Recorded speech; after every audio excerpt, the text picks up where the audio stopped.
Un peuple qui est mis à part. Oiseau comprendre l'église, je t'aime alors, il y a autant à comprendre. On y a aussi un si oiseau toute l'église, mon peuple a tâté, il a peut confirmer elle là qui s'en a beau bazar, incrédible, parce que l'idobézan a gâté monde.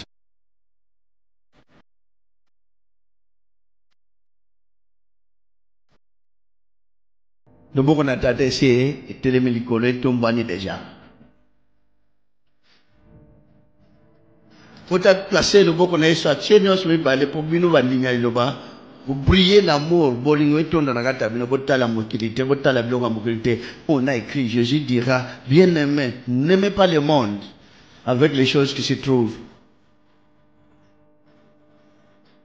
Mais nous, nous avons mbongo boche, bani malibos, bani ayeloba, bache liboso mbongo na motema.